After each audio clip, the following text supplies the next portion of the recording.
Hello everyone, আমি সাগরিকা। সবাইকে স্বাগত জানাচ্ছি আমার চ্যানেল এশিয়ান হেলদি কুকিংয়ে।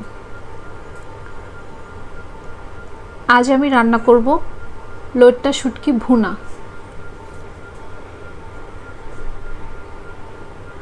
যারা যারা শুটকি মাছ খেতে পছন্দ করেন আমি শিওর তাদের সবারই আমার এই রেসিপিটা পছন্দ হবে। প্রথমেই শুটকি মাছগুলোকে ছোট ছোট টুকরা করে কেটে নিতে হবে।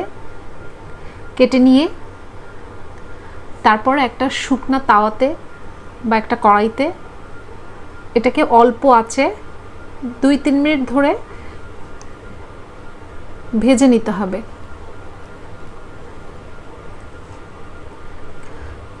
তারপর আমি ওই পাত্রেই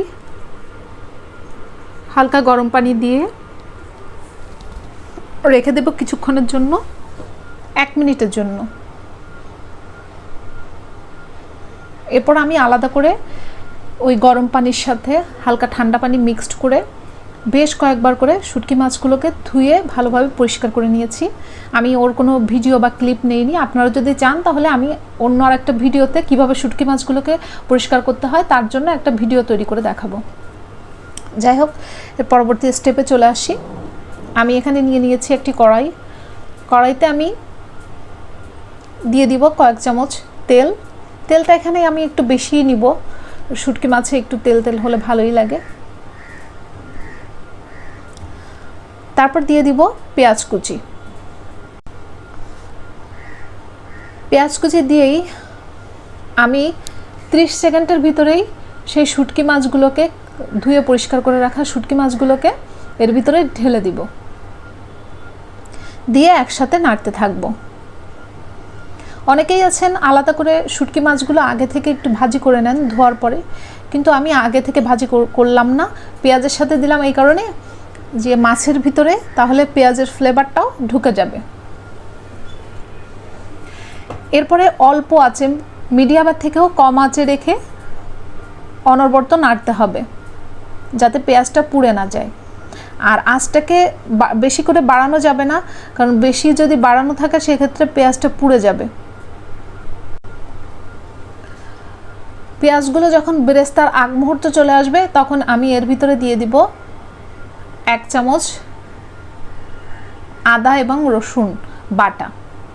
হ্যাঁ, অনেকেই মনে করতে পারেন যে আদা বাটা দিলেও আবার শুটকি মাছের ভিতরে, অল্প একটু দিয়ে দেখতে পারেন, আদা বাটা দিলেও খারাপ লাগে না। আবার যারা এর মনে করছেন যে আদা বাটা দিবেন না, নাও দিতে পারেন, স্কিপ করে যেতে পারেন। আমি এটা দিয়ে মিনিট খানেকের মতো কষাবো। তারপরে দিয়ে দিব 1 চামচের মতো জিরা বাটা। জিরা বাটাটা দিয়েও আবার মিনিট খানেকের মতো কষাতে হবে। তারপরে দিয়ে দিব 1/2 চামচ লবণ দিয়ে খানিকক্ষণ নাড়াচাড়া করার পরে একে একে দিয়ে দিব হলুদ গুঁড়া এবং শুকনো মরিচের গুঁড়া দিয়ে আরও কিছুক্ষণ কষাতে হবে সমস্ত মশলা দিয়ে। এখানে শুটকি মাছের সাথে আমি যে মশলাগুলো অ্যাড করেছি খেয়াল করেছেন কিনা, আমি একটা মশলা দিয়েছি, তারপরে কিছুক্ষণ কষানোর পরে আরেকটা দিয়েছি। একটা করে মশলা দেওয়ার ফলে শুটকি মাছের ভিতরে মশলাগুলো খুব ভালোভাবে ভিতরে প্রবেশ করতে পারবে এবং সেক্ষেত্রে মাছের যে গন্ধটা খুব বেশি একটা কড়া ঝাঁঝালো গন্ধ, ওই গন্ধটা আসবে না। যাই হোক, মশলাগুলোকে খুব ভালোভাবে কষাতে হবে। কষানো হয়ে গেলে আমি পানি দিয়ে দিব। এখানে আমি গরম পানি ইউজ করেছি। আমি 1 কাপের একটু বেশি পরিমাণে পানি দিয়ে দিয়েছি। পানি দিয়েই আমি ওর উপরে দিয়ে দেব 4 থেকে 5টি কাঁচামরিচ। কাঁচামরিচগুলো দিয়ে দেওয়ার পরে খুব ভালোভাবে বলক উঠে গেলে আমি মোটামুটি মিডিয়াম আঁচে রান্না করব মিনিট 10 মতো। 10 মিনিট পরে আমার তরকারিটা দেখে মনে হয়েছিল যে সামান্য একটু, এবং টেস্ট করে দেখেছিলাম একটু মরিচ লাগবে, কারণ শুটকি মাছের ভিতরে যদি ঝাল ঝাল ভাবটা না আসে তাহলে অত বেশি মজা লাগে না। তাই আমি এখানে সামান্য একটু হলুদ এবং মরিচের গুঁড়া অ্যাড করেছি। হলুদ অ্যাড করেছিলাম কারণ তরকারিটার রঙটা দেখতে কেমন যেন একটু ফ্যাকাশে মনে হচ্ছিল, তাই অল্প একটু হলুদ অ্যাড করেছি এবং এই পর্যায়ে আপনারা চেক করে নেবেন লবণটা ঠিক আছে কিনা। লবণটার পরিমাণটা যদি কম থাকে তাহলে আপনারা একটু লবণও দিয়ে নিতে পারেন। এ পর্যায়ে আমি অ্যাড করব আরও কিছু ধনেপাতা কুচি।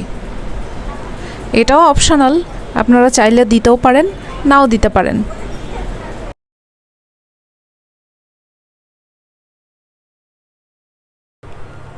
হয়ে গেল মজাদার শুটকি মাছ, লইট্টা শুটকি মাছ ভুনা।